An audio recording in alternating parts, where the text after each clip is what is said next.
What is going on today? So, good morning, good afternoon, good evening, whatever time you choose to listen or watch this at. Last night I got to chat with Zack Murphy. He's a guy that I met through work on the job site, and I already do a little bit of an introduction during the conversation that we have, so I'm going to keep this really short and sweet. If you are really down with this type of content, just talking about the different struggles that we go through and how that shapes the people that we are today, then please feel free to refer this type of content to any of your friends, your family members, or anyone that you just care about or love. Anybody that might be going through some struggles right now, has been through some struggles in the past, or just wants to run their life into a new direction right now. That's all I'm going to say. Let's jump into this conversation. I hope you guys enjoyed just as much as I did.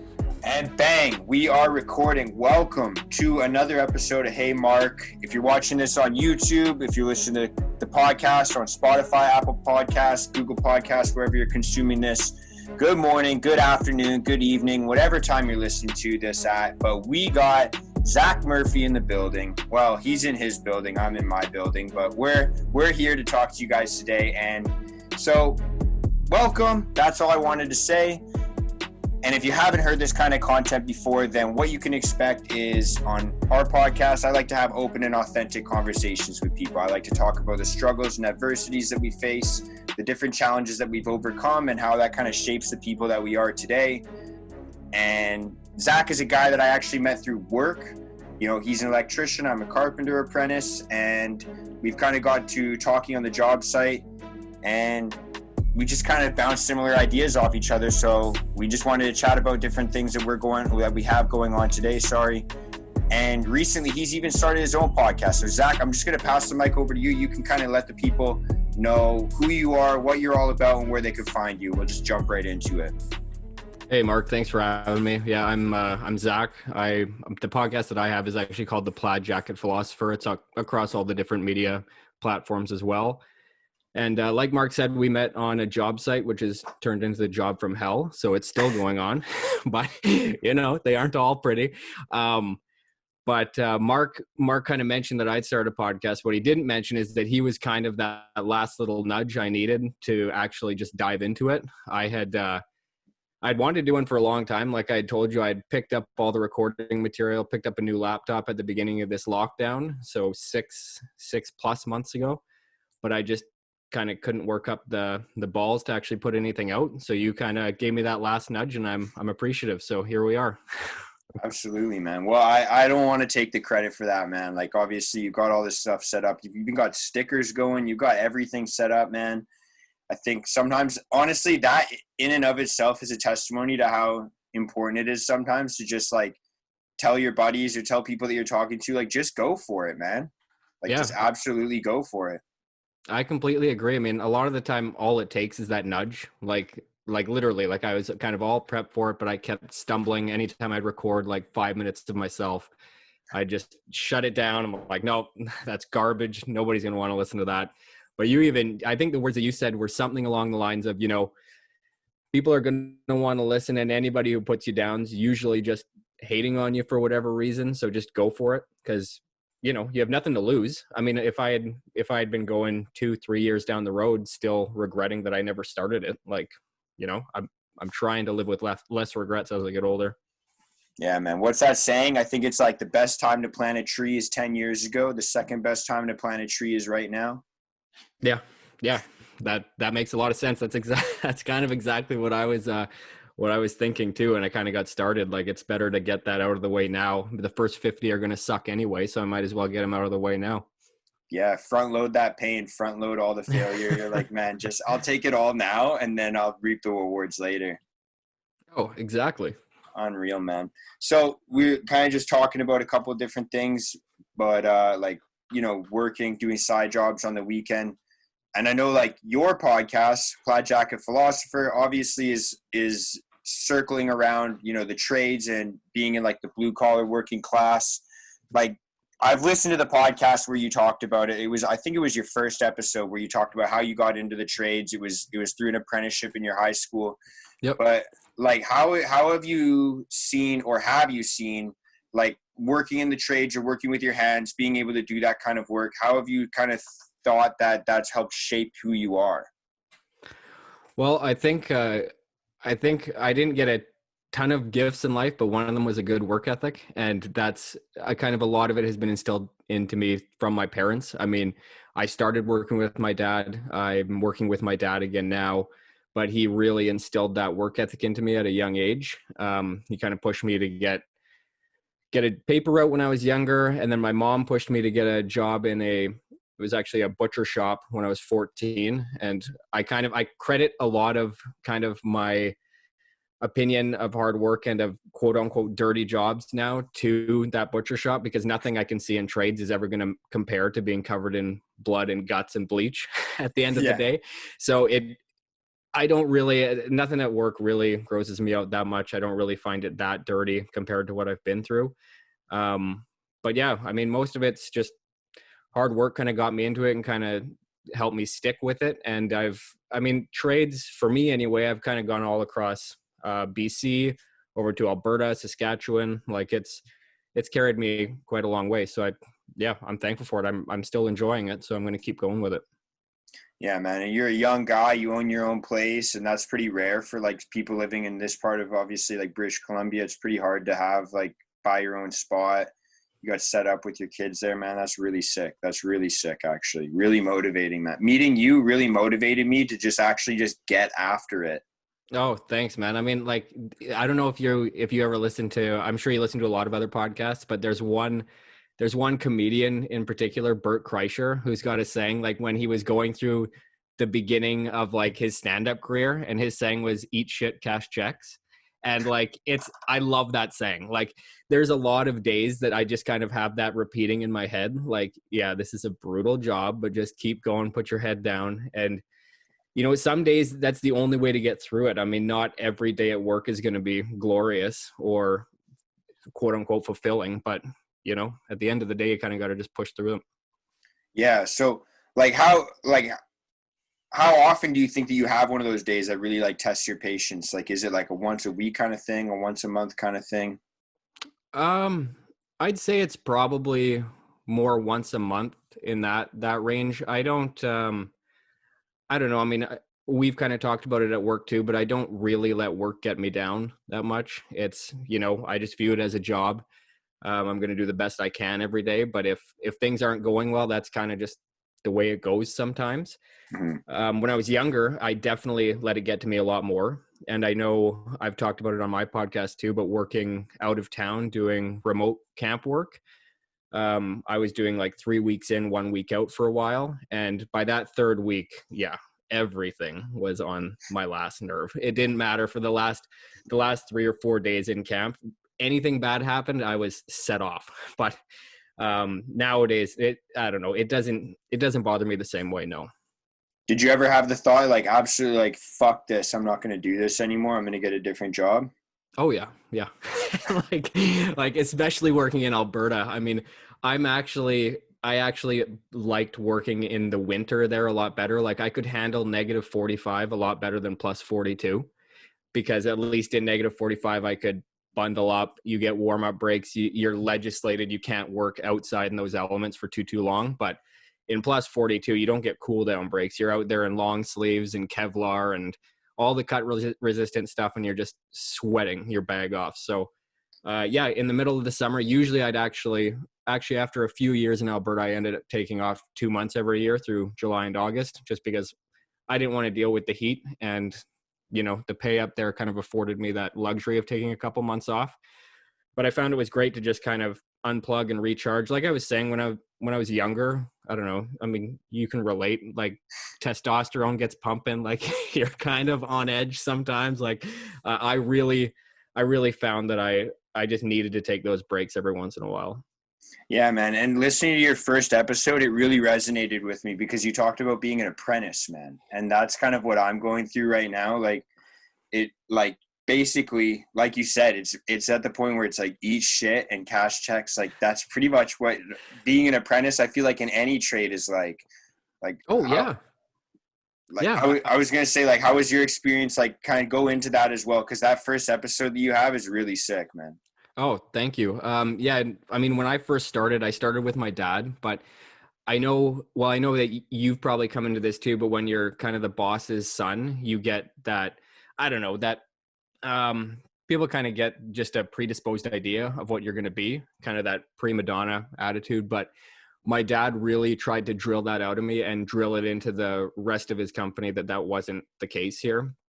So he had told me, like, and I probably weighed $140, $130 at like 15 when I started. I was 5'4" when I graduated high school, so I was probably 5'2", like $120 when I started. And he'd have me on the end of like a whole hog drill with like a 1 1/4 inch bit, and you're drilling through studs. This thing was throwing me, like, I'm not kidding, just ripping my arms apart, throwing me across the room. But he basically told me that all I'd be doing is drilling holes, pulling wire, working in crawl spaces, attics, and any electrical connection I did for the first 2 years was plugs. So 12 to 16 inches off the ground. I wasn't doing anything that I could stand for. That was for the journeyman or for the higher level apprentices. So he really kind of drilled it into me at the beginning that this wasn't going to be a walk in the park, that I wasn't going to get any special treatment. And, but yeah, it really just kind of drilled it into me. I got a lot of that dirty work out of the way first. And like I said, coming from the butcher shop, it didn't seem that dirty to me, but yeah, it was for sure a grind at the beginning. Yeah, man. Do you, like, I know that, again, this is something that you kind of talked about as well. Like, did you ever see people that signed up and they became apprentices and they start working and they start making the money, but there's like certain areas of the job where they're like, dude, I'm not doing that. Like, I can't believe you're asking me to do that. Oh yeah. And the biggest spot I think that it came in was in oil field. Like a lot of the time, I mean, my dad's company was a small company, so it was usually people we knew, or people he knew that we was hiring. And so there was kind of that personal relationship. So we didn't get a lot of that at the very beginning, but when I went into the oil field, for sure. I mean, a lot of those guys were coming into really high paying positions considering the prerequisites that they had or didn't have to have. Especially like, speaking of bosses' kids, like we had two sons of one of the supervisors of one of our sites. And oh man, that was exactly it. Like we were doing a cable pull one day.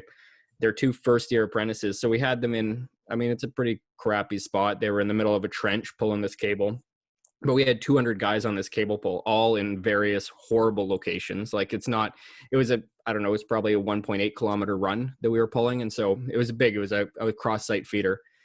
And, but yeah, they said, you know, do you know who my dad is? Like, I'm not pulling in that spot. Like, put me up on one of the platforms. And our foreman just yelled at him, like lost his mind. And so they should have. I mean, you don't get any special treatment as a first year. What are you going to do? Have a journeyman in that mud pit there pulling? Like this is kind of the ropes that you go through getting into a trade.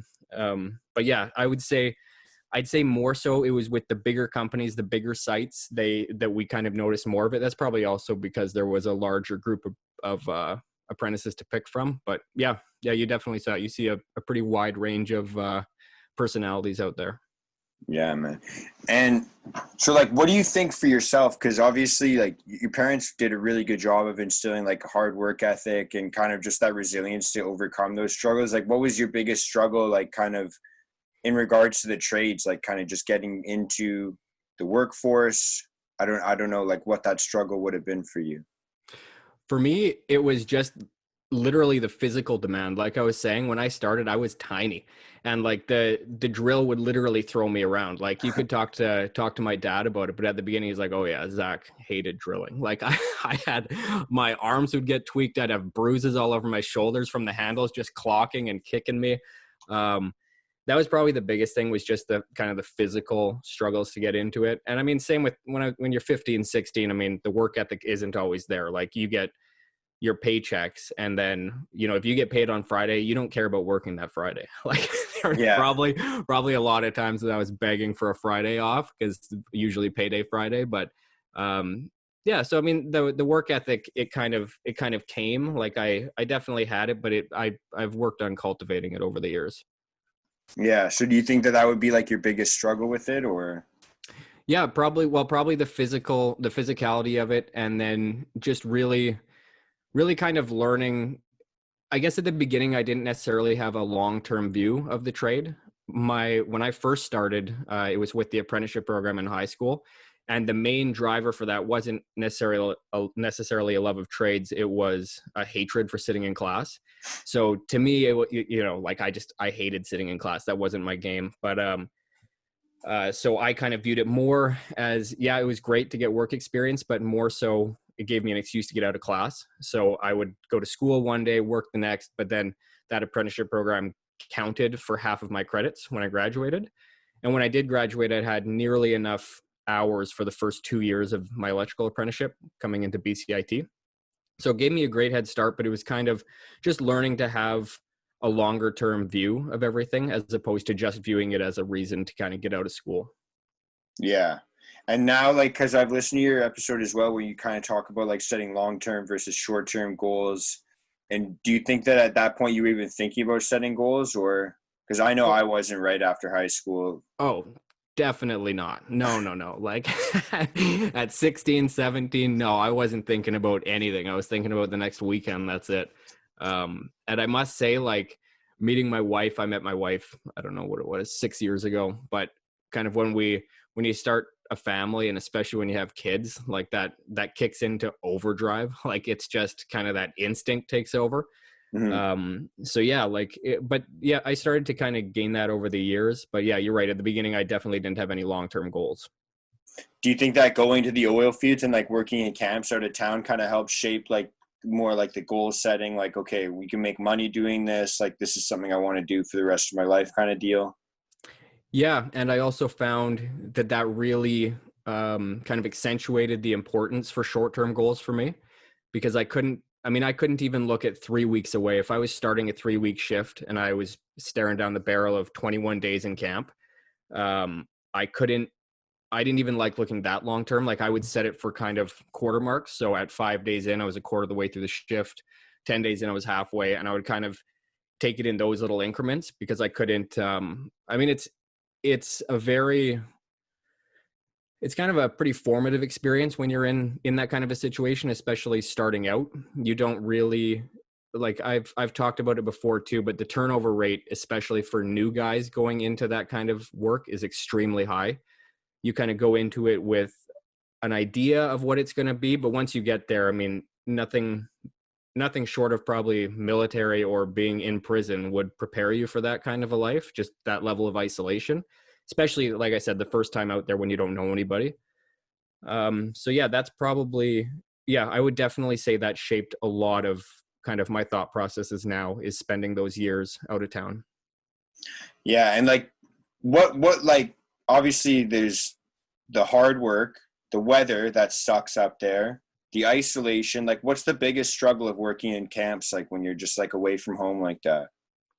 It's got to be the isolation, especially at the beginning. Like you will start to kind of develop friendships over time, but especially when you're kind of going out to shift the first few weeks, and you notice it especially with new guys, like everybody kind of has that facade up, just kind of a defense mechanism. But in the last week, kind of everybody really does like break down, and you become each other's support networks. Like whether nobody verbalizes that up there, but it's true. Like you guys are all in the same boat, and you really start to kind of lean on each other for it. But sorry, I forgot what the question was originally, and I just I was just wondering, like, I was just wondering, like, what the actual, like, what would you say, like, the biggest struggle that you had up there? Like, was it like the isolation and like, Yeah, definitely the isolation then, because it's just different going away from your family, and when you're used to even just being able to give them a call or go for dinner or blow off some steam, go watch a movie, and then all of a sudden you can't do any of your normal coping mechanisms and you don't have any of your normal support network. That's the biggest struggle for sure.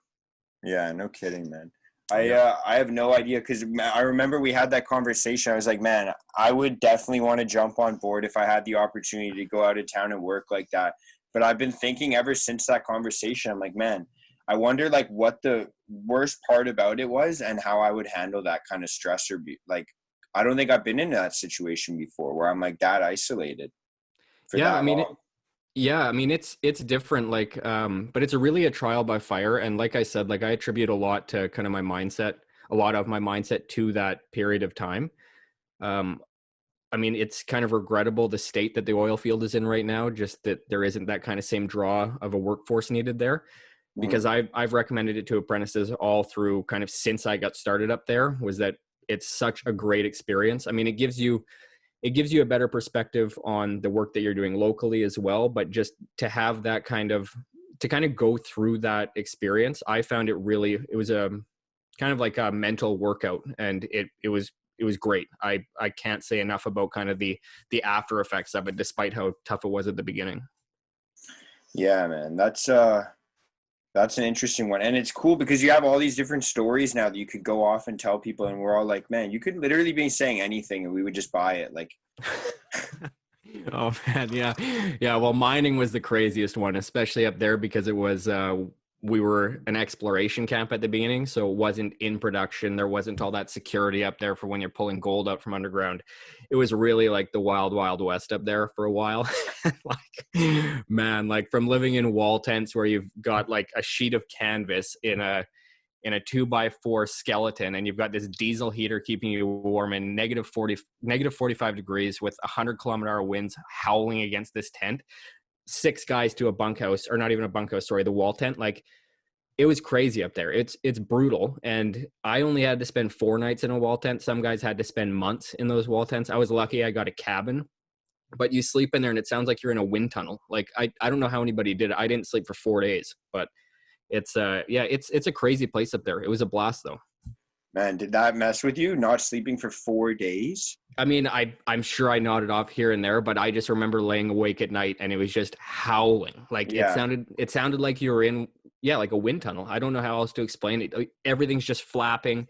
Things are moving. The lights are dimming on and off as the generator's trying to basically keep up to the increased demand with all the heaters kicking on. It was nuts. Like, it was like a movie, a lot of it, to be honest. You're like, man, I can't believe this is real right now. Like, I can't believe this is what I'm doing. My whole first shift, I mean, I've got pictures. I'll have to pull them off my old computer, but of just some of these cable pulls that we'd be doing. And I'm standing on the top of this mountain covered in snow, but you're stripped down to kind of your coveralls and then a t-shirt because you're sweating. Like, it's not like the work is easy, but it's negative 20 out, but you're in the sunlight, so it feels good.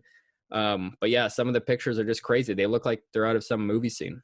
And you're like, man, what am I doing here? Oh yeah. I was 21, 22, I think at the time when I first started. And yeah, that's exactly what was going through my mind. Like, what am I doing up here? This is insane, man. Yeah. So like, talk to me. 'Cause you were like, when we first met, we were like pretty much instantly, we started talking about different podcasts we listened to, different comedians that we listened to. That was kind of how we started chatting. Yep. Like, since you've started your podcast, how do you feel about the whole adventure? Like, how do you feel about that? Because you were kind of like hesitant to start, and then now you've just jumped right in. And it looked like you've been posting consistently once a week, every week, right? It was every Wednesday. Yeah, that's my only, like I said, like, the work ethic is my one good quality. So I'm going to put the work in. I'm going to be consistent. Like, it's funny. I've read a couple of things, like, I'm sure you've seen them too, but kind of, like, I saw this list. It was like steps to having a successful podcast. And it was like, number 1, be famous. That was the only thing on the list. Like, right. Like, but in reality, I mean, I'm using it almost for fun. Like, and the journey has been good. Like, I told you about this the other day when we were texting, but I even listened back to like my first 2 episodes and just cringe now because I can hear the nerves in my voice. And then I'll listen to the latest 2 episodes and I'm like, okay, like I can hear an improvement.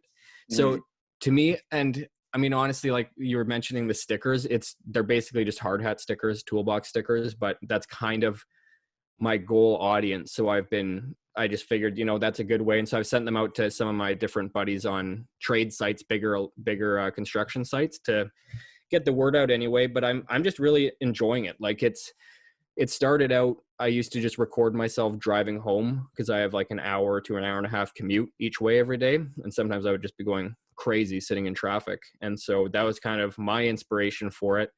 And now at this stage, I'm just trying to be consistent, trying to be better than I was the week before. And it's really, I mean, I still listen to tons of other podcasts, but I don't think I'm trying to emulate any of them. And I'm definitely not comparing myself to any of them. Like, I think I'm just comparing myself to basically my last week's episode and trying to basically improve on there. Like, how have you found it? Because I was trying to pick your brain the other day too about just kind of the beginnings of it and what do you kind of focus on from week to week? Yeah, it's tough because, sometimes I have like all these crazy ideas where I'm like, dude, that would be a really sick episode, or that would be a really cool metaphor for something else that I'm trying to talk about. With me, it's more, I mean, we're going to get into this. This was going to be like kind of my next question. But for me, it's more about just kind of like talking about different struggles and adversities. That's kind of where my main interest is, because for a long time, I like kind of growing up, I dealt with a lot of like mental health issues. And I just felt like I was the only one that I knew that was dealing with that. And Hmm. once I started opening up about it, then more and more people would say, hey, you know what, I've dealt with that too, or my sister deals with that, or my brother deals with that, or my boyfriend deals with that, like someone I know deals with that. And I was like, man, why is there no like consistent conversation about this? If the second you start a conversation, everyone starts speaking up.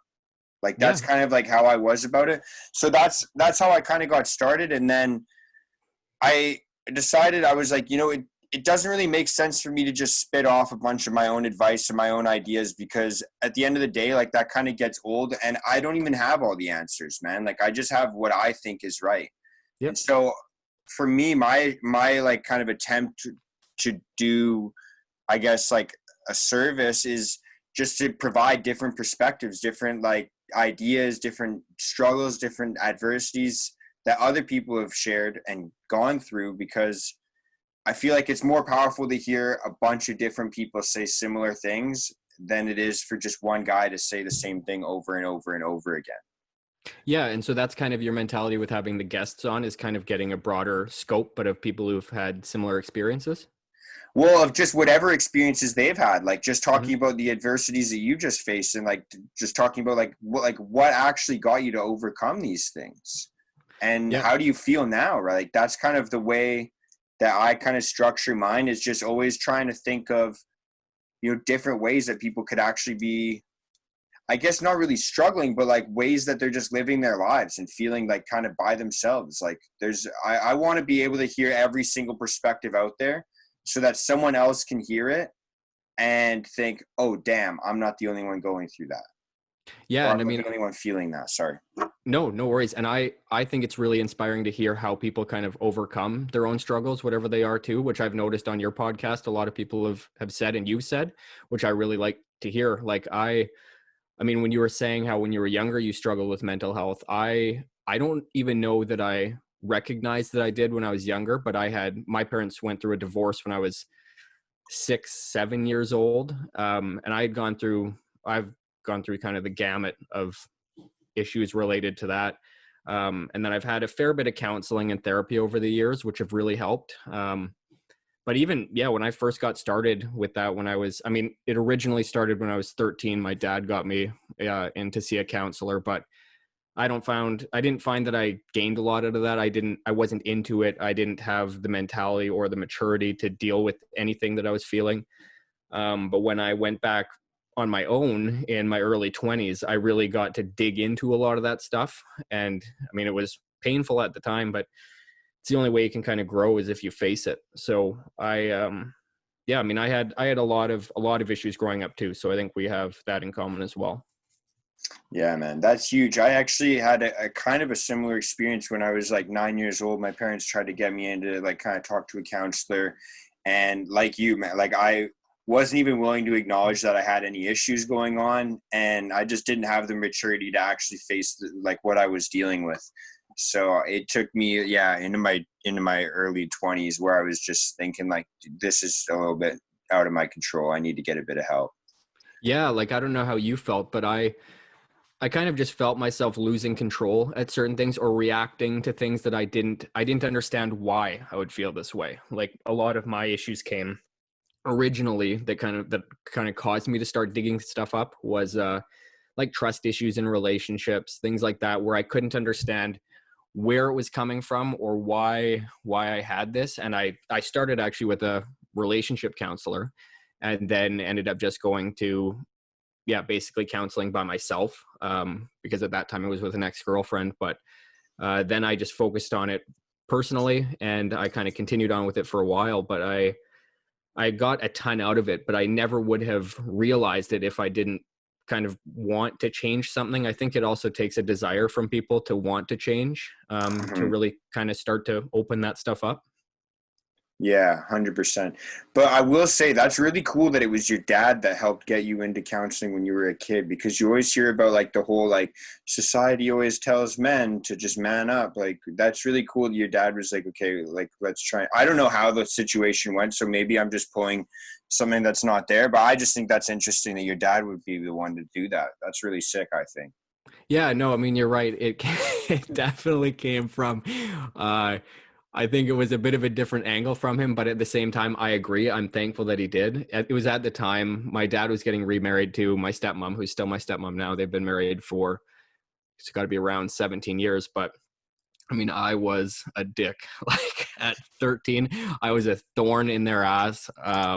I mean, to give you an idea, like at their wedding, I wore orange and blue tie-dye just to stand out and protest the wedding. So, I mean, I was insufferable. And so that was a lot of why I went into counseling. And again, I had that attitude of, kind of your typical 13-year-old boy. I didn't want to hear any of it. And so I didn't gain a ton out of it then, but I agree with you. I'm thankful that he did. He obviously knew there was things going on, and he did what he could to try to get me help. It wasn't his fault that I had no interest in it, but it really did kind of pave the path for me coming back on my own when I was older. Yeah, because you were kind of a little bit more climatized to it, probably feeling a little bit more comfortable. Like I feel like, yeah, it's a really uncomfortable thing to do, I feel like. Oh, it is, especially the very beginning when you're first meeting kind of your counselor or therapist. You don't have any background and you're opening up about this horrible, horrible side of you, something that you feel shame, you feel whatever that you're trying to hide, and you're having to open this up to a complete stranger. It's tough. I mean, I had a couple of therapists. I think the second one was the one who I really felt a connection with. But yeah, like it really does come down to the therapist too. You've got to be able to build that trust relationship with them. Yeah. What do you think how like made you like that person more than the first one? Not to like bash the first one, but like what Oh were the no. qualities that really helped you with the second person? Well, I mean, I'm sure it's a therapist ploy, but they opened up a little bit to me more, I felt. So I felt more that that it was kind of a give and take a little bit. Not that they were exposing too much, like they weren't the ones in therapy, but they just made themselves a little bit more trustworthy and a little bit more open to what my issues were. Yeah. Was there like any advice that was different from the second person from the first person? Or were they saying the same thing or? Well, to be honest, I didn't stick around with the first person for too long. I just didn't feel that connection, but I knew that I still needed to kind of keep going to keep digging. I had been talking to some other people as well. And basically they had told me that, you go for one or two sessions, you want to see if you get a feel for it. And I just felt a better connection with the second therapist. So we didn't really get into a ton of, I don't know, really helpful pointers or anything at that point. It was kind of just that preliminary getting to know each other stage. And then I kind of cut the cord and went to a new one. But, it's just kind of building that trusting relationship at the beginning. Yeah, man. And so do you think that like doing all of those things, do you think that that's obviously like helped shape who you are today? I'm assuming, right? You'd credit like some sort of that counseling to who you are today. Oh, lots of it. Yeah. Just kind of having, the ability to kind of, I don't know, kind of pick your own, actions apart. Cause I'll do things or even not even outwardly do anything or say anything, but you'll kind of get feelings or reactions to something that's going on in life. And now I have the mindset to kind of sit back and rather than react right away on this feeling, like I'll kind of assess it and see where it's coming from, just because I've had that help actually identifying certain things that are kind of deep down that cause these reactions to different events. Yeah, man.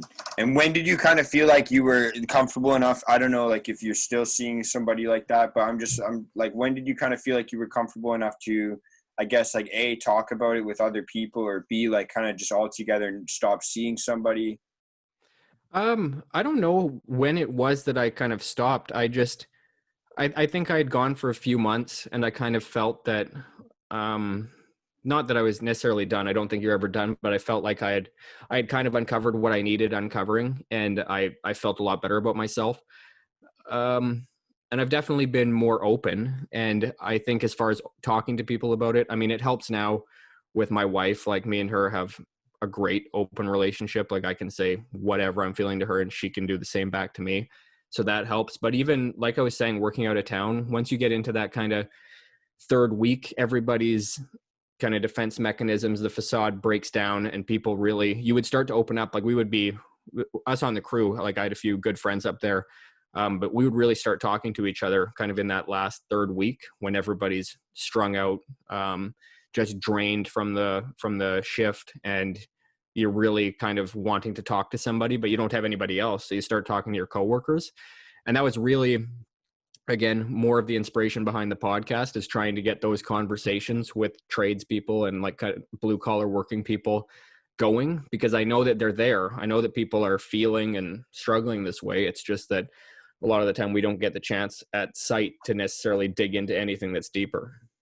Yeah, 100%. I was actually going to ask you, that was going to be one of my next questions, is like, what made you want to start your podcast? Like, what made you, because obviously we all listen to podcasts all the time. We want to be like the people that we consume from. Like, that's just like a thing of life, whether you listen to podcasts, you watch reality TV, like whatever it is. Yep. But what made you want to start like kind of the podcast, like what you're talking about? Because the Plaid Jacket Philosopher, is a super catchy name. That's really smart, dude. I like it. Thanks. But what made you want to talk about like kind of the trades and different experiences and stories in the trades? Well, I think, so are you familiar with like Mike Rowe and Dirty Jobs? Yes. Okay. So when that kind of, that really started it when I was younger, I remember watching that show and just how he highlighted kind of just working class people. I find that there's, and I mean, again, working alongside so many people over the years, you realize that there's so many cool stories and so many great bits of wisdom that you can pick up from all these people. And I guess, like, you're right, I love listening to podcasts. You always kind of emulate your favorite podcasters. But I guess I was sick of just hearing like about famous people all the time. Like, it sounds stupid, but like, you'll hear them talk about parenting, but then 2 minutes later they mention how the kids are with the nanny. And I'm like, okay, so I mean, your parenting is worlds apart from what I'm dealing with. Like, we don't have nannies. It's me and my wife. We hope to get my parents or her parents to help watch the kids sometimes so we can get a breather by ourselves. Like, this, it's a totally different world. I can't even compare to that kind of mentality. And so I just found, and I kept looking for a podcast that was aimed at kind of blue collar workers, tradespeople, and I couldn't find one. And so honestly, I just decided I was going to kind of give it a go and try to start one. And so far I'm loving it. I'm trying to find my voice out there and just get better every day, but I'm loving it. Yeah. And what would you say was kind of like the one thing holding you back from starting in the first place? Like, what was there, like a fear or anxiety around that, or? Oh, big time. Like, for me, it was, I mean, I've read about it. It's been called kind of the imposter syndrome, but this idea that why would anybody want to listen to me? Kind of what you were saying earlier about how, you don't have all the answers. Well, I felt like I had none of the answers. I still struggle with that all the time, but I'm kind of letting that work ethic take over and say, like, look, you've got a deadline of Wednesday to put one out. So you're putting one out. But that's something I struggle with all the time, is the anxiety behind that. Thinking, why would anybody want to listen to what I have to say? But like I said, like, your nudge of just saying, don't worry about it. Like, who cares? You're going to have, people will support you. And if they don't, it's not the end of the world. And that nudge was really all that it took. But I've told people all about like your podcast too, because I listen to yours weekly. Like, just like, hey, this is the guy who gave me the nudge. Like, listen to him. He's got some good stuff to say. So I'm really appreciative of that. Dude, I appreciate that, man. Look at how appreciative this is. This is sick. Yeah, it's a real love fest here. Unreal, man. So how do you think that you've kind of like, I guess, like grown, or like, what do you think has come out of this? Like, how do you feel about like starting the podcast? And now you've been doing it for like, what, it's been like almost a month and a half, 2 months now, or? Yeah, this Wednesday, I don't know what the date would be. What is it? The 17th today. So I don't know, around the 21st. 21st. Yeah, the Wednesday, I think it'll be the 21st. That'll be my 8th episode. So yeah, 2 weeks. 2 months? Or 2 months, sorry. Yeah, 8 weeks. Unreal, man. I think my favorite part so far was I had my buddy Doug on for one of the episodes, and we just talked about parenting styles. Both of us are parents. I have 4 boys. He has 2 girls. But we had never had that conversation before. Like, and so the podcast was kind of just this vehicle that I kind of used to then break into that subject, which I had a blast talking about. Like, I've known him for 10 years. We've never had that conversation. And it was great to kind of use that as like a theme. Like, this is what we're going to be talking about today. And we got to pick each other's brains on something that in 10 years we've never discussed.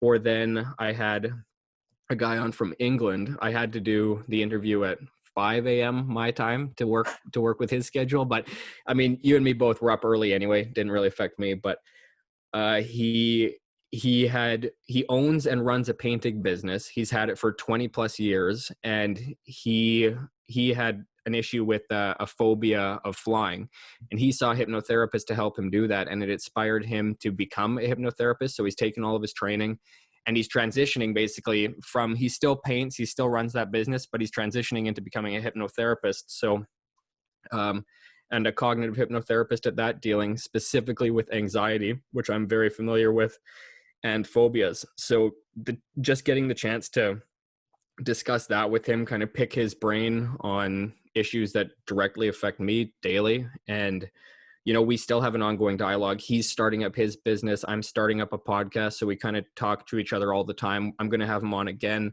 I'm going to be on his page. We're trying to, it's been cool to find like-minded people. Like, same with you being here. Like, we connected on talking about podcasts, and then you prompted me to start my own. And now it's kind of cool. You start to meet these like-minded people and have these discussions that you probably wouldn't have had otherwise. Yeah. How'd you meet this guy in England, man? Oh, that was through, there's a tradesman talk group on one of the Facebook groups that I'm in for tradesmen. And he had put up a post saying that, or asking if there are tradespeople that would be interested in kind of mental health help, and if they'd be interested in joining a group if he set one up. And so I responded saying, hey man, I think I had 2 episodes released at that point. I said, hey man, like, this is really weird, but you are a tradesperson and a mental health like expert.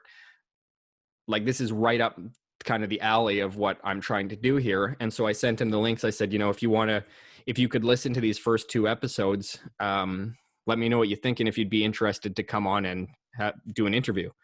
And he loved the idea. He listened, he said yes. And we kind of went on with that right away. But it's just kind of cool. You just pick up on these different people popping up, and you're starting to kind of notice common veins too, because he drew a lot of interest in that. So it's obviously, those are the type of people who I think would also, gain something from podcasts like yours or mine. And there's definitely a need out there. It's just finding a way to kind of break into it, or to have those people, to have discussions with those people. Yeah, man. So when you said, like, you were talking about, like, near like the 3rd like week, when you're like kind of nearing the end of your rotation, like your shift working up in isolation, like you said, a lot of people, they start talking at that point. You start to become your own support groups, but nobody ever talks like that. You said nobody would ever say it like that. No. Like, why do you think, especially, like, I do feel like working in the trades, it's completely different than any other job that I've had, because I've worked in restaurants, I've worked retail, I've worked in sales, like pretty high pressure, like fast paced sales. And even in the sales place is when you get like those like macho alpha men, like, who are just like, oh yeah, I can just grind. I don't need to sleep. I'll just work. Like, we're all about that commission check. I'm a shark. I'm the hardest guy. But they still have a mental health kind of conversation sometimes, where they're like, okay, you can't overwork yourself. This is like certain ways you're going to start to build resentment, not just for like the company, but for other people in your life. Like, these are different attitudes you might have. Like, they do have that kind of surrounding like mental health talk, but I feel like in the trades, I haven't heard anything like that. And like, even when you complain about things, it's just like, that's it. I typically, I'm not a big complainer, but if you complain on a job site, man, as well as I do, like, they are going to talk mad shit about you all the time. Like, you cannot complain, especially about the work that you're doing. No, I agree. And I mean, there's definitely a culture surrounding it, but I'm interested though in what you said about the mental health stuff. Is that coming from like the company? Like that's kind of part of their policy with their employees? Like when I worked in sales, Hmm. and they I'm pretty sure they had workplace counselors. Like if you got too stressed at work, you could speak to a counselor, I believe, through Yep. HR. And I think that even if it was something like kind of in your personal life, I'm pretty sure they'd guide you in the right direction. But there was definitely like, we'd have promotions around mental health, like, Mental Health Awareness Month to raise awareness, or different fundraisers. But there was always like the work life balance being had, like that conversation being had from our higher ups for sure. Yeah, that's awesome that it's actually kind of built into that culture then. Because you're right, in trades, there isn't like, and I mean, I worked in some pretty brutal places, like mining, for example. Like, and I've had a podcast episode on it. It's something that, in a way, I really admire is the idea of a meritocracy on job sites. I'm sure you've seen it too, is that you are directly rewarded for your level of effort. Like if you're the hardest working guy on site, you're going to be the one who's up for promotion first, who gets the raise first. I find there's a really kind of a pure aspect about trades that way. Kiss asses usually get weeded out pretty quick, just because that culture is all around kind of effort and, yeah, like I said, meritocracy. But you're right. There's also downsides to that too, and I mean, I think it's also because I'm sure in sales there are more women involved in that as well, rather than trades. Like trades are starting to transition a little bit. I was telling you earlier that in my FSR class, I'm taking my FSR right now, but my instructor even said that she's taught, she estimates probably around 8,000 guys through this topic, and she said she's probably taught 8 women over that same 10-year span. But in this class there's 14 guys and 2 girls, so that's a way different ratio than it has been in the last 10 years. And a lot of that is because they did try to get more women interested in the trades. I know the government of Canada had some programs, and I think it would have been about 5 or 6 years ago. So you're kind of seeing that come to fruition now as they're hitting journey person and then getting their FSR for their tickets. But um, I think that that will help change it to a certain degree, because I think with all the guys, there's a high level of competition. Nobody wants to be seen as weak. Um, and again, like there's a real changing of the guard too in trades. Like I'm sure you see it, but kind of the older generation is starting to kind of retire and get out of there. And I think it will change. I think it is changing already. Again, I don't see, or I haven't seen kind of a mental health initiative from any of the companies, but mind you, we both work for small companies. So I have a feeling that that probably is being brought in the larger companies. And I think it will more over time, as the culture kind of shifts, because mental health, especially men's mental health, has really started to come in the spotlight with, the suicide levels being what they are. It's starting to kind of push its way to the forefront, thankfully. Yeah, it's definitely crazy, man. I think that's absolutely nuts. I don't know if you guys, like, if you saw like my eyebrows raise up. You're like, it's a good ratio when it's 14-2. Yeah. Like Yeah. that's insane. Well, I mean, I'm sure you've noticed it too. I mean, there aren't a lot of women in the trades yet. I mean, a lot of it comes down to interest. I get it. It's a physically demanding job. It's pretty, it's not the cleanest or nicest work. But I do think that's changing over time, especially in the more technical trades. Like I know I've seen probably the most women on site were in oil field, and it was in instrumentation. So it was a lot of programming the fine cables and the fine little protective devices on everything, the metering equipment and everything. So I think it is changing. I mean, I don't think we're going to get a ton of iron worker girls when you're lifting 80-pound beams above your head, but at the same time, I mean, it's coming. It's starting to even out a little bit better. And I think that's also going to help to kind of curb a bit of the crazy competition on sites. But, we'll see. It's changing though, definitely. Do you think that the older generation starting to retire is going to be good for like younger guys like me and you? I think so. Yeah, I do think so, but I also think, there's a bit of a balance to be had. Like I said, working in oil field when we had a bunch of different apprentices at the same time, you really would see there's a bit of a different work ethic, I think, with some of the younger guys. Not saying everybody, like I've worked with young guys who have crazy work ethics. Usually they're raised on a farm or whatever. A lot of it obviously comes into their upbringing, but um yeah, I do think so. I think there's a lot of lessons to still be learned off of that older generation, though. I mean, from technical skills, they obviously have a lot more experience, but even just kind of life lessons. And I try to glean as much as I can off of them. I mean, they've come up through way different time periods, like way more manual labor. They didn't have all the power tools we have today. So they have, they've got a lot of different perspectives that I like to try to pick up on. But yeah, I do think ultimately it's going to be good for us. I mean, it's going to open up job opportunities. It's going to open up, yeah, higher positions. But at the same time, yeah, I try to pick their brains as much as I can because they've got a lot of experience and wisdom. Yeah, there's a I'm gonna try and be kind of vague here, but I feel like you're gonna know who I'm talking about. There's a plumber on site that a lot Don't of worry, I people. won't mention any names. Yeah, yeah.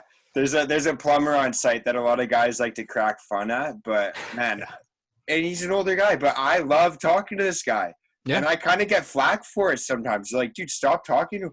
And I'm like, dude, I just love listening to this guy ramble on for hours. Like, I love listening to him, man. Like, Oh yeah, he's hilarious. But I agree. It's like pulling that ripcord on Woody, and then he just starts talking, talking, talking. Like as but soon as I you start love it. talking. Like, Oh, I agree. I do it's agree. I so know funny, exactly man. who you're talking about, and yeah, hilarious. But yeah, I know exactly who you're talking about.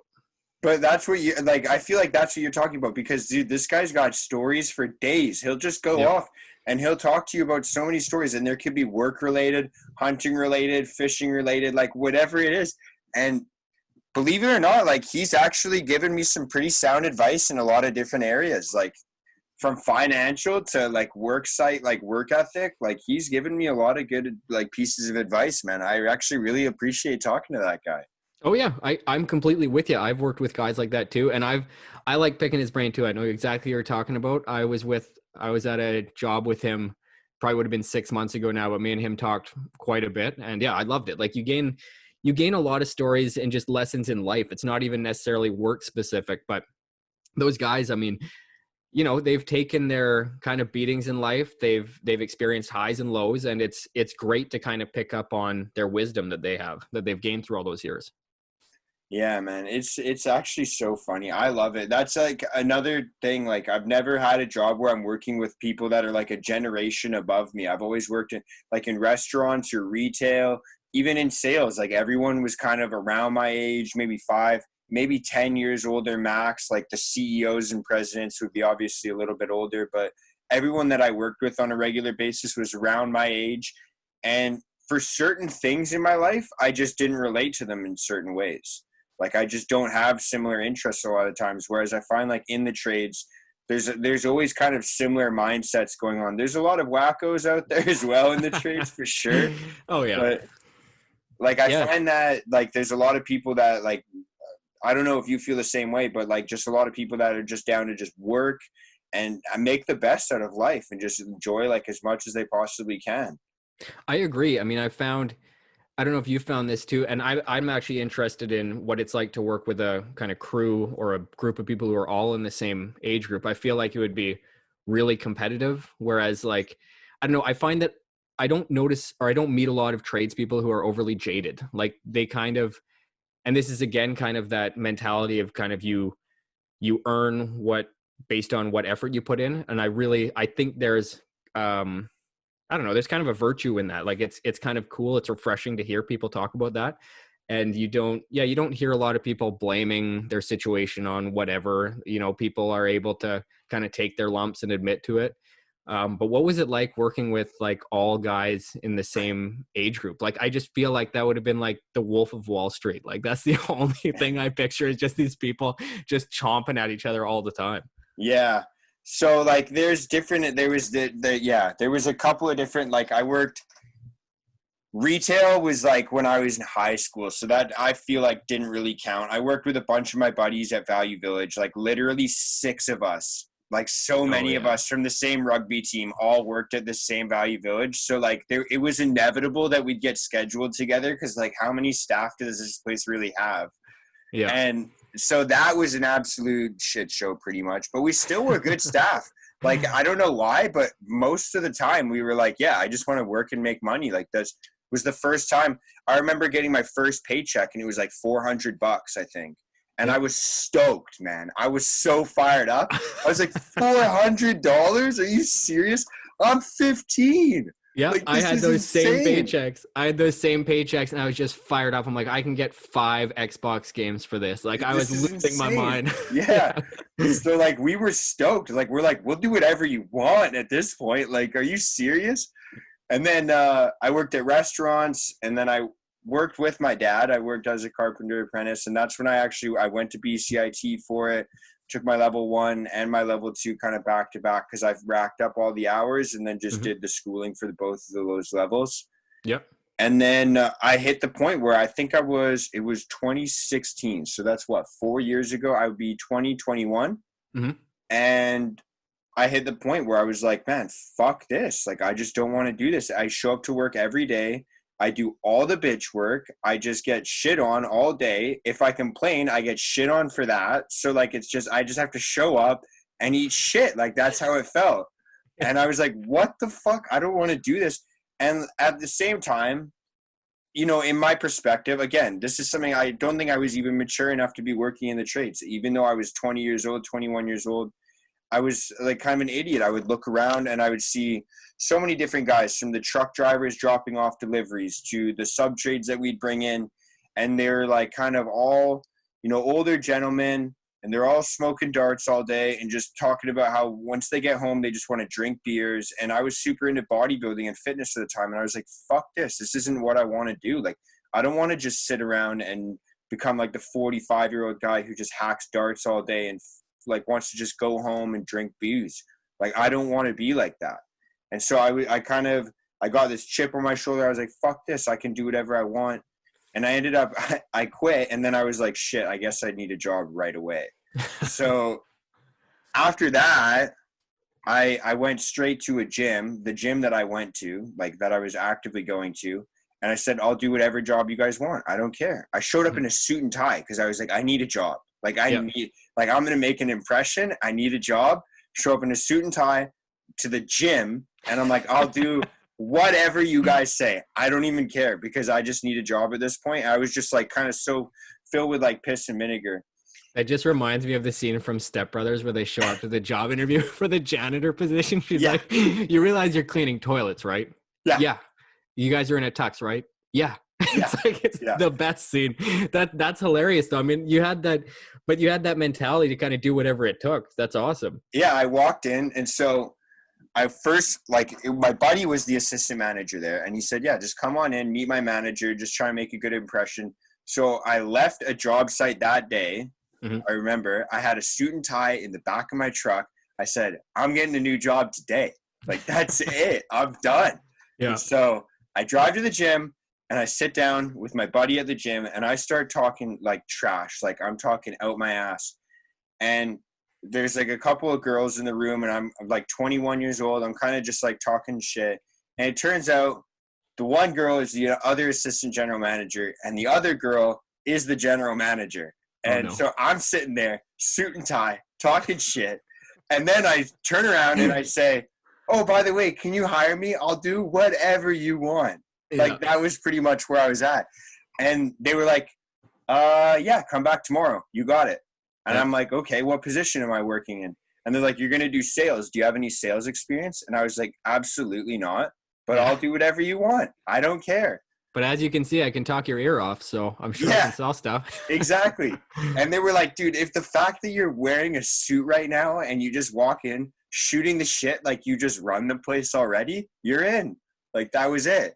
That's awesome. I don't have that gene. Like, I'm a pretty reserved, like, I'm not a very outgoing person. I wish I had that gene. I couldn't sell anything ever. I know that for a fact. Like, I've just never gone into sales because I know I couldn't sell anything if I wanted to. Well, it's funny because, I'll go back and answer the question about like working with a bunch of young people as well. But The funny thing is once I got the job, I would talk all the time. And I, like when we'd have customers or if I'd find my own leads, which a lot of the time I did because I didn't like working off someone else's leads. I like talking to people that I met. But I remember the first lesson that I had was one of my managers sat me down. I think it was the VP at the time. And he sat me down and he's like, dude, so like, what's your strategy? Like when you're trying to talk to people? And I'm like, oh, I just talk to them a lot. And I let them know about how sick the gym is. And I let them know how we'll take care of them. And he's like, it sounds like you're doing a lot of talking. And I'm like, yeah, dude, like I'm really good at talking. I'm the best talker. Like I can talk out my ass. Like, and he goes, here's the thing, man. If you're talking, you're selling. If they're talking, they're buying. Mm-hmm. Shut the fuck up and listen. Yeah. That was the first lesson. Like, I think day one, he's like, shut the fuck up, man. Mm-hmm. Like, just listen to the guy. Yep. That's so funny. So, like, yeah, it's kind of fun that I can just ramble off, like, a lot of the time. And it definitely does help in certain situations because if it's really quiet, then it gets really awkward. So it's nice that I can just spark up like that. But it gets me into trouble sometimes. That's for sure, man. Oh, my wife laughs at me because I'm the opposite. Like if it goes quiet, I'm just like, okay, bye. And I just walk off. Like she's like, wow, like I'll leave her hanging sometimes, like in a weird silence. She's like, wow, thanks for that, you awkward loser. Like yeah. I wish I had that gene of just small talk, just keep things going. But no, that's awesome. And I think that's a good pointer too, to just kind of listen to what the customer's wanting to say too. I mean, we've talked about this at work too. Like some tradespeople get all proud thinking that they know the exact way to do something or to design some finish. And, but ultimately it comes down to what the customer wants. Like, and I think that's a great lesson that can probably convert right into trades as well when you're kind of doing whatever they want, kind of whatever finish they'd like. Yeah. It's like, I mean, especially with like the job that we're working on right now, like It's like, dude, at the end of the day, just shut the fuck up and let the customers have whatever they want. Like, they're the ones that hired us to do what they want. Like, that's pretty much how the situation rolls, right? Yeah, you want me to do it the sixth time differently? Sure, I'll do it. I completely hear you. Yeah. I've done that lighting layout 5 times now. I'm sure I'll do it a sixth. It is what it is, right? Like at the end of the day, they're paying for it. So like if they are going to get what they want. Yep, I agree. I completely agree. So what was it like working with a whole bunch of young guys? Was it just super competitive? Was it, I don't know, did it get all broy or was it kind of, was it you were at each other's throats? How was that? It was all of that. So like the first location I worked at, our general manager was actually a girl. So it wasn't always like broy. I guess she definitely fit in with like one of the boys. Mm-hmm. But I feel like the very first location that I worked at, it was really fast paced and really high pressure. Everyone was always like kind of pumped up, full of adrenaline. Like we all worked out all the time as well. So all the guys were like testosterone up and all the girls were used to dealing with guys that are testosterone up. Like that's kind of the way that it rolls in the gym, right? Like, yeah. And sorry, was this was in a kitchen or was this in sales? This was in sales. So okay. I worked in gym sales, like gym sales. That's where I worked. Sorry. Yeah. And, so it was really fast paced and it was really sharky sometimes. Like there was like, we would make jokes where it's like, are you going to close that person a day? Like, because if you don't close them today, I'll be here tomorrow. We had a rule where like, it was like a 30-day period, a 30-day grace period. So like if you talk to someone and you do like all the legwork and they're like, hey, I got to think about it. I'm going to come back maybe next weekend or whatever. And they come in, I'm going to make the sale and I'm going to put you as the sales rep because you did all the legwork. Cool. All I did was sign the contract like that. Like it would be wrong for me to steal that. Right. That's cool. Yeah. We had a good, like really family vibe, right? Like it was just kind of like the 30-day grace period. But if that hits day 31, buddy, that's my money. Like that's going into my bank account, dude. Yeah, they come in and be like, I talked to so-and-so. What day did you talk to them? Who's that? 31 days ago. Oh, perfect. Come here. Who's that? Never heard of them. Yeah, that's funny. I have a couple of siblings who all work in a gym. Actually, 3 of them, actually, maybe 4 or 5. Anyway, a couple of sisters, couple of brothers. My one sister's still a personal trainer. She's pretty high level. She's awesome. Then my other sister, she she competed in like those physique competitions and stuff. She ended up winning one, getting onto Wow, a that's huge. cover of some magazine or something. Yeah, she did awesome. So I'm pretty familiar with kind of the mindset. And I always go to the gym, not as much anymore because I got 4 kids. So, I'm waiting until they at least grow up a little bit before I'm back in the gym hardcore. But I still like to get there too, just blow off some steam, get a little bit of aggression out. Kind of helps balance me out anyway. Yeah. Yeah. And then, that was pretty much how the first 2 locations went. Mm-hmm. And then the third location I was at, I was actually fortunate enough to be the general manager at. And I had 2 assistant general managers. One of them was like college level basketball player, and the other one was another gym bro with me. And it was a lot more heated, a lot more often when we've got like 3 dudes, all really high, like testosterone driven guys that are there to make money. Like that's like at the end of the day how our brains worked. So it was like, we'd show up and it's like, we're making money today, boys. Like that's it. Nothing else. Like at least in my head, it was like nothing else matters. The second I step in that building, it's like, it was cool because we fueled each other's fires. Like it's like, I can't, like, how many appointments do you have for today? Because I've got a lot coming in. And it was really rough sometimes because there was like almost that, like, you don't want to look weak. You don't want to look like an idiot. You want to show up for the rest of the team. Like, because at the end of the day, we had a team target. Like I guess we did have individual targets, but I was the one that set most of the individual targets, and it was based off of what the team target was. So it was at the end of the day, like we're all just trying to hit the team target. And that's good. But like you didn't want to look like an idiot, or you didn't want to look weak. Like you didn't want to like kind of like be like, oh shit, I need some help. Like there's no way I can get this many people to come in and see the gym, let alone purchase memberships. Like we have to actually build value here. Like that's kind of like where you kind of, I know for myself, like I got the same thing that you're talking about earlier. Like I got so many times I had imposter syndrome.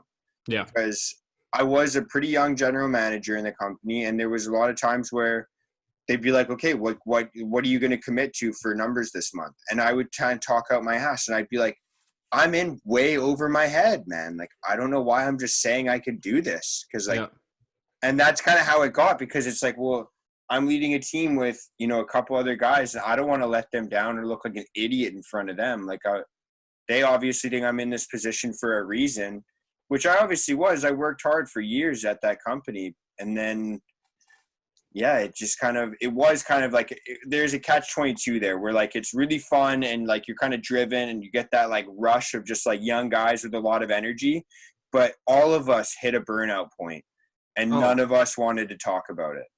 I can imagine. And I've never worked in like a commission space, kind of job or a career, but I can't even imagine the level of competition that would kind of produce if you're literally fighting for, to put food on your table. Like it's all commission based.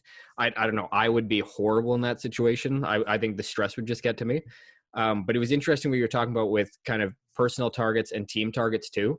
I found that was one thing that I really like working with big crews. I mean, obviously the job we're on now, it's a couple carpenters and like 1 or 2 electricians, 1 plumber, like, so you kind of are the crew. But when you worked on bigger construction crews, it's kind of nice because it is all about that group mentality, what your crew can accomplish in a given time.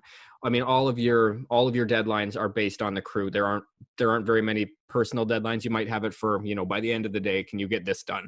But it's not usually too much of a stress. But that was one thing that I really like about trades, specifically with big companies, is that you really kind of form that bond, that camaraderie. And a lot of the guys I mean, we may not talk about our feelings that much, but if you see a guy struggling with a task or that he's fallen behind, like guys would just move in and pick him up. Again, you wouldn't really talk about it. You weren't talking about your feelings or anything, but you'd physically do whatever you could. Yeah, Heaven forbid. Exactly. But you'd physically do whatever you could to kind of pick it up as a kind of team mentality. And that's one thing I really liked about bigger crews on bigger projects. Yeah, man. Actually, my one of my best buddies, he just got accepted. He just started a plumbing apprenticeship, and he's working like a pretty big job, like a high-rise job in Richmond. Yep. And he was saying, he's like, literally all he does, same thing I was talking about earlier and what you were talking about earlier, like literally all this guy does is hump pipe up and down stairs. Like that's Yep. it. Like he's just carrying pipes up and down stairs all day. Yep. And I was like, what do you like so far about it? He's like, there's two things I like a lot. He's like, I like that it's like it's a huge company he's working for. And he's like, I like the fact that, I'm working with so many different guys and they all just show up to work and work. That's it. I don't have to deal with drama. I don't have to deal with like people gossiping. Like I just show up and people work. And then I was like, what's the other thing you like about it? He's like, I like that people don't understand why I like to do hard labor. Like, his legs are burning. He's probably getting a leg workout like crazy, going up and down stairs all day. Yeah, he's like an ex-bodybuilder as well. He said on his like first couple of days, because he just started this week. Yeah. And he was saying, he's like, my foreman came up to me and said, like, are you going to take a break? Like everyone else is going for a smoke right now. And he's like, no, I'm just going to keep humping pipes. Like, I don't want to stop. Like, the way he said it, he's like, I don't want to stop because my legs are going to hurt after I stop. So I'm just going to keep going. And it sounds like he's got the biggest key component of being like kind of a low-level apprentice, and that's a good attitude. Like he's able to take the positives out of the day. I mean, anybody who gets started in any trade is going to be doing that grunt work. So he's at least got the mentality there. Yeah. Well, he's like, he's like, I want to take all that work so people are stunned. Like, I want people to just be like stunned. Like, how is this kid just doing this? Yep. He's going to go far in the trade if he wants to. I mean, that's the biggest thing that people look at too, is just the effort that you're willing to put in. You can work your way to a pretty high position in any company. Yeah, man, it's pretty sick.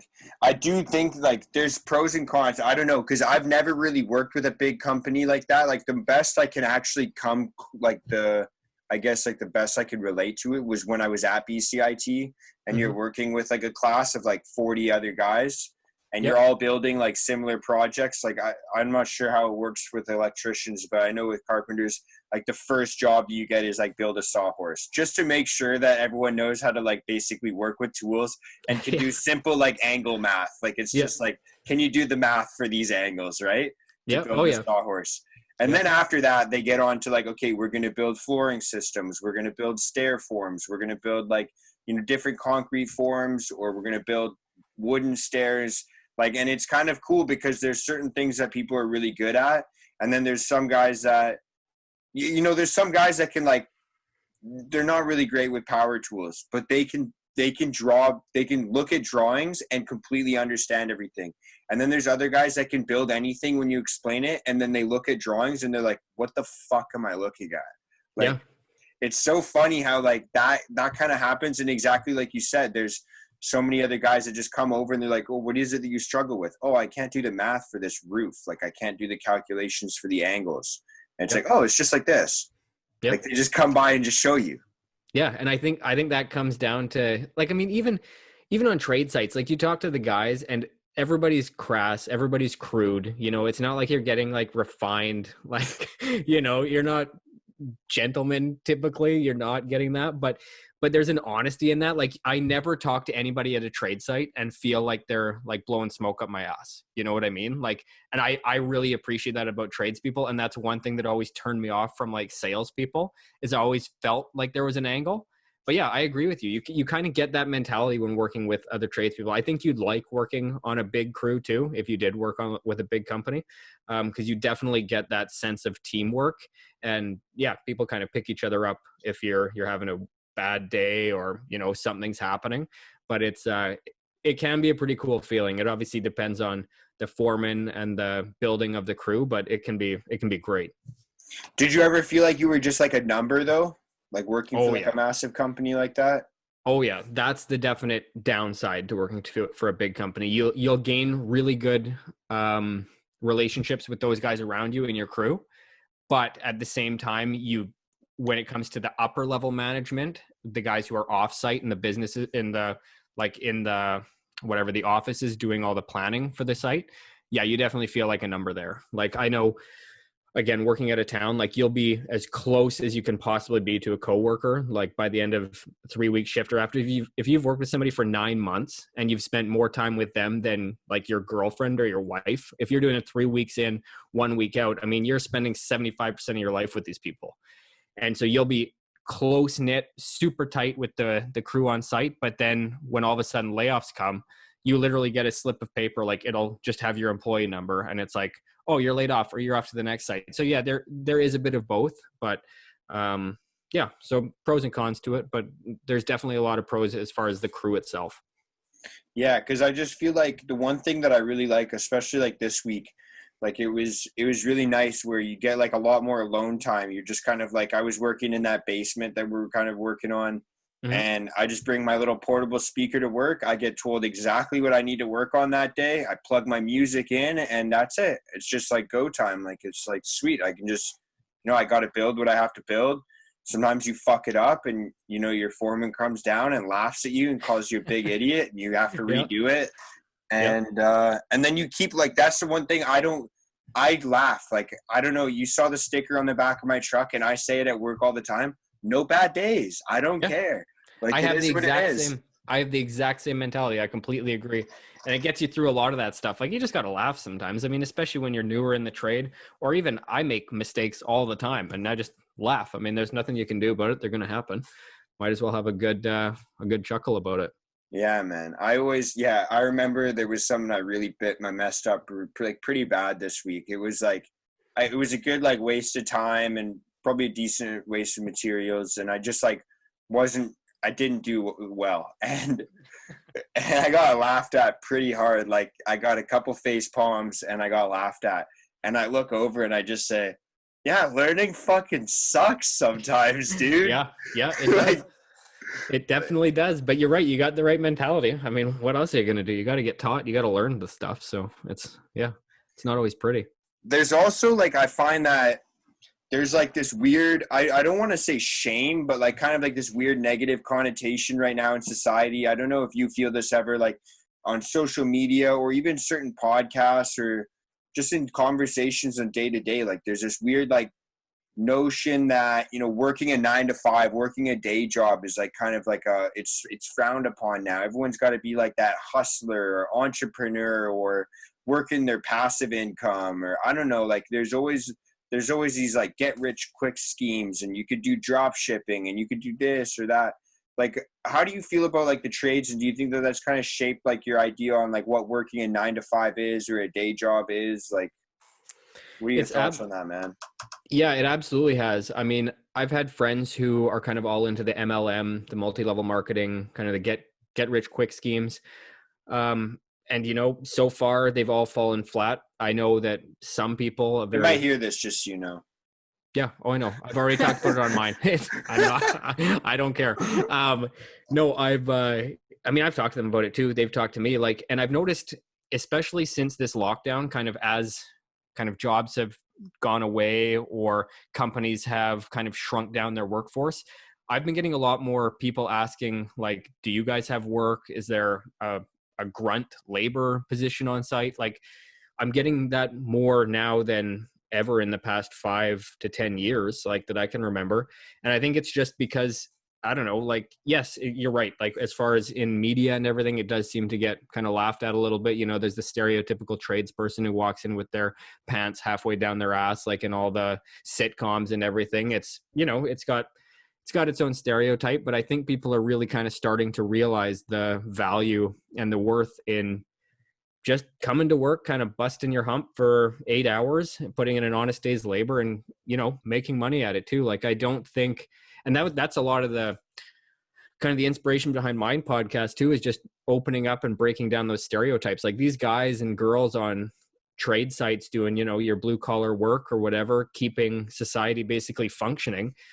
A lot of them are in the shadows, but it doesn't mean that, they aren't intelligent. They don't have pretty grand ideas and views on life. And I'd love to be able to highlight that. And it's a lot of what you do in your conversations too. I mean, it's not like either of us are interviewing multimillionaires or these famous people. It's everyday people, but you can get inspiration from them. And I think it's something that, I think a lot of people can benefit from that, having, hearing voices, you know, that we work shoulder to shoulder with, or that, you know, you might pass in a hallway, but these people have great ideas about life and inspirational stories. And I think you can learn a lot from them. It's not all about, you know, the glitz and the glam, or working in, you know, the penthouse suite of some office building. You know, there's a lot of value in life and in working with your hands too. Yeah, I definitely think so as well. I think that, like, I've kind of worked the sales job, which is like if you sell all of your month in the first week, like, you don't need to worry about, like, for the rest of the month. Like, you kind of just, like, it's got that vibe of, like, the entrepreneurial, like, where, like, even certain times they would, like, shame people that, like, I remember there was certain conversations we had. It's like, you work hourly. Yeah. Like, no, it's about working commission. Like, stack that paper. Like, that's how people were. Right. And I've kind of worked on both ends of it, where it's like, okay, I can work hourly and work my way up to building a higher hourly wage. And then I have that sense of security. And it's also, it does something for your self-worth, right? Like, when you see, like, okay, I'm worth X amount per hour, like, that does something for your self-worth when you see that number go up, right? And yeah. And I mean, I know you might not have experienced it yet, but I guarantee you, when you, like, buy a place, or even if you're renting a place and something breaks, or you want to make a modification here and you don't have to hire somebody to do it, it's the best feeling. Like, you're like, look, I can do this. Like, I can maintain this. I can upkeep this. It's a great feeling. Like you said, for self-worth, like, you just feel, you know, it useful above anything else. Yeah, there's a lot of things that, yeah, I've learned quite a lot, where I just feel a lot better in certain situations. Like, there's been times where, like, I've talked to people where they're like, yeah, I got to hire someone. I got to hang these pictures up in my room. Like, or like, Yeah. I got to hang, like, a whiteboard up, and I don't know. I'm like, dude, I can just hang that for you. It takes 3 seconds. Like, it's so easy. Like, are you I know. joking me? I know. I've got those kind of requests too. And it's, yeah, no problem. I'll come over and do that. It'll take me 2 seconds. Like, yeah, I agree. I'm not like a general contractor, a finishing contractor, but I changed out the locks and deadbolts on my door last week. Like, Yeah. I don't know. It's just little things you pick up, and you being, like, kind of in a position as a framer, but general contractor, you're going to pick up tons of stuff, from plumbing to minor electrical stuff. Like, it's an awesome feeling, honestly. Yeah, it feels good. Like, especially, like, yeah, like I said, the little things. Like, I'm trying to remember. There was 2 things that I got called for this like, in the last, like, couple months that just kind of made me laugh. And, like, one of them was like, a door on a closet, Mm-hmm. and it just came off the roller on the top. Right. My buddy's like, I need a new door. This is it. And I'm like, dude, we don't even need new parts. Like, this just goes back in there. Dude, it's spring fit. I'll just pull it down, slide it in place. We're good. Yeah. Oh, I know exactly what you mean. Yep. And the other one was just like, someone was like, I got to hang this shelving unit. Like, but I don't have a stud finder or anything. And I'm like, well, A, I have a stud finder, and B, we can just use drywall anchors. Like, you don't need a stud. Yeah. You can just stick an not anchor that heavy. in. Yeah. It's just a shelving unit. Like, what are you putting on these? She's like, oh, a picture. I'm like, yeah, you just use an anchor. They're rated for like 50 pounds. She's like, are you serious? That's the weak one, man. That's the weak one. Oh, I hear you, man. Yeah, it's great. And like I said, with all this, the lockdown, and I think kind of a lot of the jobs shrinking or going away, I think people are kind of starting to see the value in it, and a lot of people almost by necessity are coming back to it. But I think it's changing people's perspectives. Here's a weird question. Do you think that because, like, if you look at, like, the car industry, and you look at how many, like, manufacturing companies have replaced their employees with, like, machines, robots, AI, stuff like that, do you think that guys like us will ever be replaced by robots or machines, or do you think it's even possible? Oh, I'm going to have to ring up my buddy Elon Musk about this one, but I have no idea. I've thought about that, though. I mean, I know electrically speaking, I think at least with the knowledge of circuitry, I mean, I'm no robotics tech, but I'm optimistic anyway that if anything happened, I could transition into being like robot maintenance. I'd at least have an in there.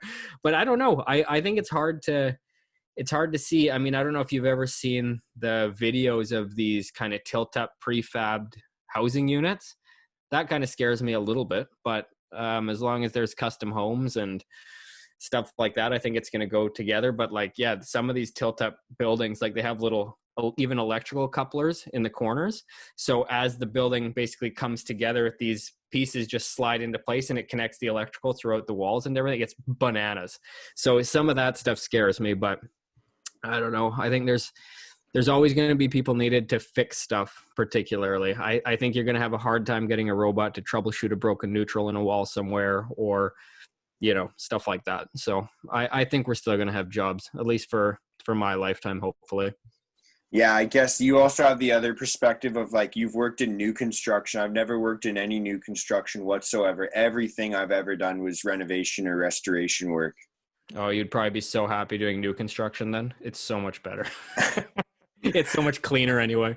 Yeah. Well, I was just, the one funny thing is like, that's kind of what, you know, we were talking about earlier. I was telling you, like, I learned new ways to build bulkheads today, because when you learn how to build bulkheads in BCIT or in any carpentry book or any like YouTube videos that you watch, it's always kind of, most of the time, it's kind of like build it all on the ground and just pop it up and screw it in.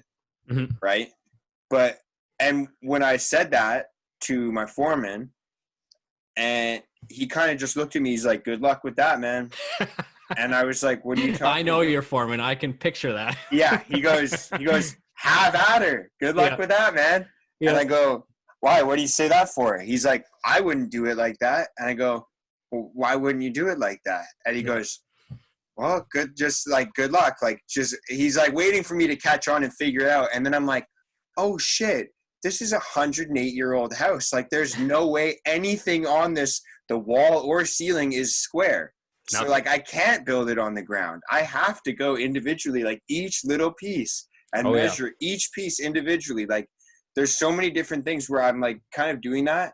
And I was thinking about that on Thursday, Friday, where like the last kind of like the little bit of the week where I'm just kind of in my head while I work. And I'm like, man, there's no way a machine, well, I guess that's pretty egregious for me to say that there's no way a machine could do that. But like, there's no way a machine could right now though. Yeah. Like each little like calculation where it's like every single inch is off. Like everything is off there. Mm-hmm. Yeah, no, I think we're pretty safe for a while anyway. But yeah, that house has been a nightmare. I know exactly what you're talking about. But it's interesting too, because I mean, you'll learn how to do something in a kind of contained situation in school, but you really need those older guys or those experienced guys to kind of translate that to real life. Like a lot of the things that I learned in school too are, yeah, technically they're right, they work, but there's no way you do that in a real life application. But it's good to have guys like that to learn from. Yeah, it's really sick. I'm really fortunate that way actually as well, that like my family is set up the way that it is, that everyone like, yeah, I don't know if it's like that in your family where everyone works as an electrician. I'm sure your brothers all do different things as well, but that's kind of how it is in our family. Like all the guys tend to work either in the trades or around something like that where they're working with their hands. Even people that are married into this family, like everyone just kind of seems to be doing like a job where they're working with their hands. Yeah, it's interesting. I've got 9 siblings and I'm the only one in trades. I've got one, and not the only one that has trade experience. Some of my other siblings have. My sister has electrical experience, but now she works at electrical distributor, a wholesaler. So she's the closest thing next to me to be in the trades. But yeah, it's funny because our family's the opposite. I've got 9 siblings and none of them are in the trades. But with your dad being an electrician, I guess, was there ever any conversation that any of the other boys were going to work in the trades? Because I feel like growing up, everyone kind of just assumed I would work with my dad. Yeah, 2 of my brothers at least tried it for a bit, and yeah, we don't have the same work ethic, I guess. But yeah, they didn't like it, and I don't blame them. They're both into other stuff now, but and doing well. But yeah, a few of them did try it. My sister got into it for a while too, and then work just kind of slowed down. We didn't have a need for a first-year apprentice at the time, so she picked up the job at the electrical distributor, just meant to be part-time, but she's done so well with it now. So she's moving right up in that company, and she's loving it. So yeah. Unreal, man. Were you like, I'm assuming you've worked other jobs, but like what, like, were you ever kind of considering, like, I know I asked you earlier, were you ever like, fuck this, but like, were you ever working other jobs or considering like completely changing your scope of practice from the trades or working in electrical? I mean, I have thought about it before. Like I said, I got started really young. I mean, I think I've had 3 jobs in my life. I've had a paper route, and then I worked in that butcher shop as their cleanup kid, and then I rolled right into electrical with the high school apprenticeship program. There's other things I'd like to do. Like realistically, I'd love to get my electrical engineering ticket. I really enjoy the math behind electrical and the design of the systems. That's kind of my favorite part.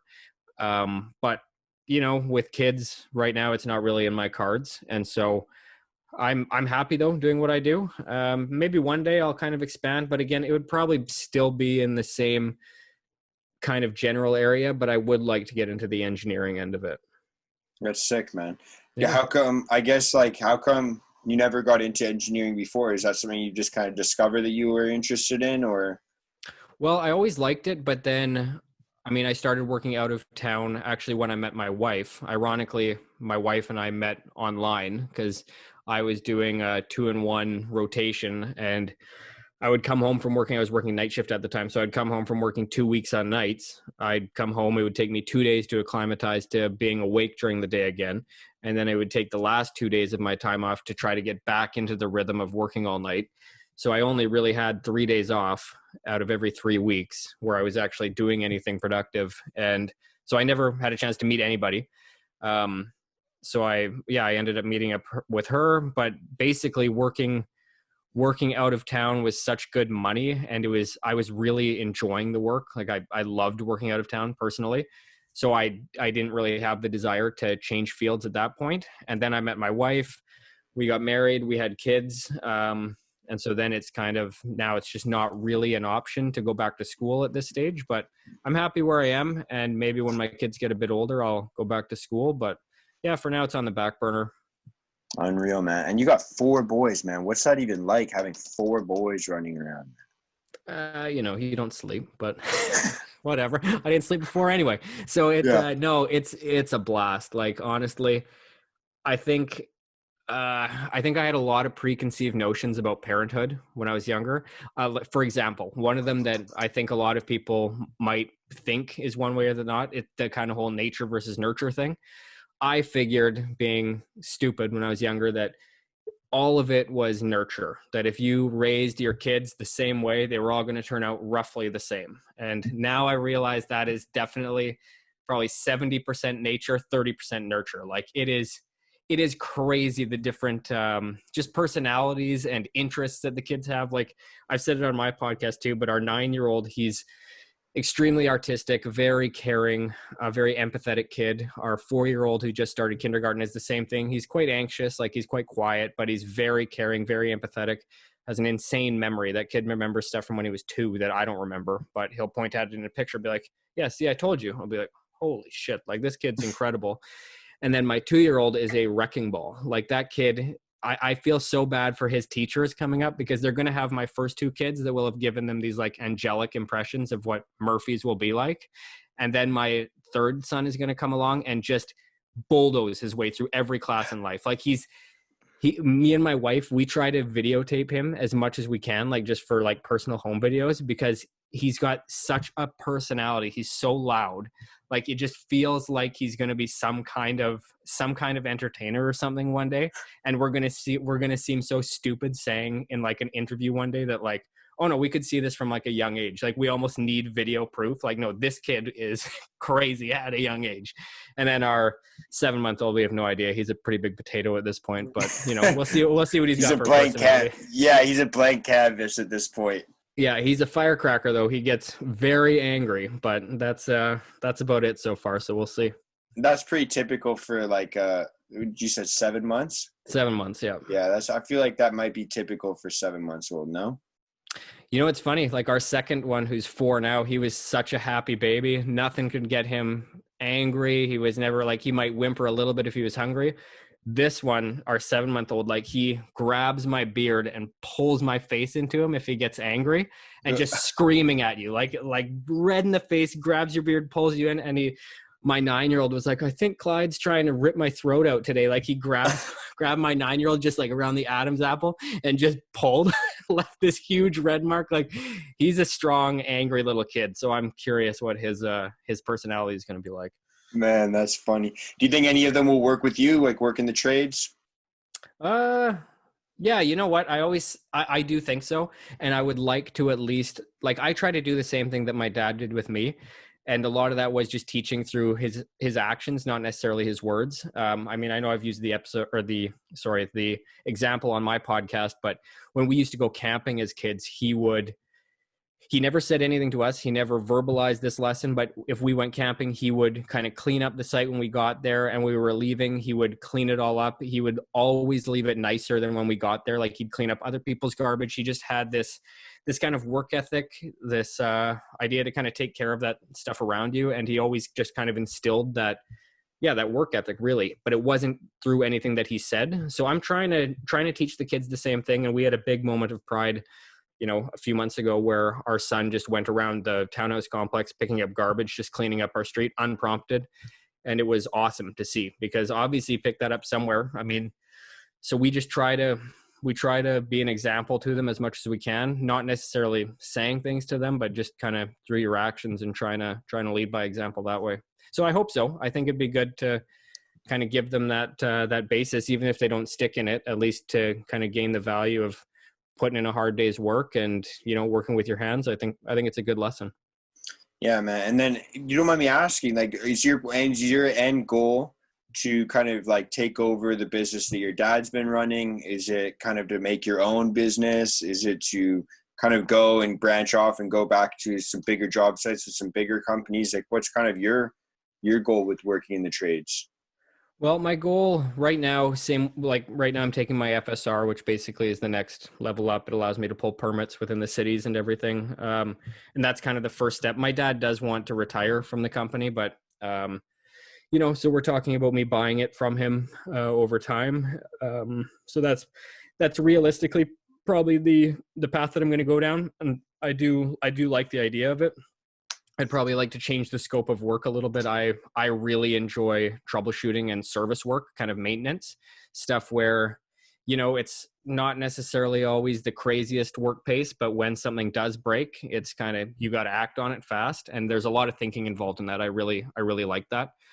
So I would like to change kind of the scope of work a little bit, but I love electrical, to be honest. Like, there's areas of it I like more than others, but it's a fulfilling job. I really do enjoy it. It's a good combination of working with your hands and thinking through a job. And then, I mean, my podcast is kind of my passion project at this point. If it ever became more than that, that would be a great bonus, but I'm not banking on that by any means. I love doing it. I'm going to keep doing it and hopefully get better at it. That's sick, man. Well, dude, it's coming up on 10 o'clock here. It's getting pretty late for me. I've been up since I think 4:30 this morning. So I'm going to honestly be starting to get ready for bed soon. Yeah, but no man, worries. Thank you so much. This was a sick conversation. And I feel like I'm so ADHD. We just kind of wandered everywhere. But I feel like we covered all the bases, man. I don't know how you feel. Oh, I felt great about it. Yeah, thanks for having me on. And again, thanks for giving me that push too to actually start my own thing. But I really appreciate it. I think that was a great combo. No, dude, that was really sick. And trust me, dude, like, you don't have to thank me for that, because I feel like you would have done it anyways. Like, I feel like for sure you would have done it anyways. But here's one thing though. I don't actually, I don't know if you've listened to all the way to the end of any of my podcasts, but when I interview people, I just really hate doing my own outro. So I'm going to have you do the outro. If anyone's listened thus far, obviously, thank you so much, for joining us for this long. Thank you for joining us at all, actually. And I hope you guys found this interesting. If you do, then check out Zach's podcast as well, Plaid Jacket Philosopher. You can find it. Honestly, I found it on Apple Podcasts and Spotify, so I found it pretty easy to find and listen to. You guys can find it as well. That being said, Zach, my man, you are going to have to, tell people, I guess I just did this part for you, but tell people where they can find you. Tell people one more time, just kind of who you are. But also, you are going to do my outro for me and leave anybody that listened this long with a nice positive message that they can I feel like maybe get more motivation to continue on with their work, or just kind of continue on any struggle they're in. Sounds good, man. Thank you. And yeah, you kind of did a good job of plugging the podcast. I also have a Facebook page. It's just the Plaid Jacket Philosopher. I'm also on Twitter. I'm not very active there yet just because I barely have any followers, and I've never been active on Twitter, but it's at Jacket Plaid. I am updating episodes there anyway. And yeah, maybe just through this kind of time, this epidemic and everything, do your best to kind of find value, find joy in anything that you can. And again, you know, even taking on home projects, I know a lot of people are doing that, but start small, do something small, something that you can do yourself. And it's really rewarding. It's something that you really kind of build self-confidence, build self-worth with. That's what I find is really, really helpful. So go ahead, do that. Try to tackle a small project, you know, even if it's changing out the doorknobs on your door. You can find that on YouTube. That's what I did. But it felt pretty cool to do something that I'm not familiar with and I've never done before. So do that. Try something new. Beautiful, man. Thank you so much. Let's leave everybody with a little peace out. Thank Peace you. out, everybody. Much love, and thank you so much for joining us. Have a good one.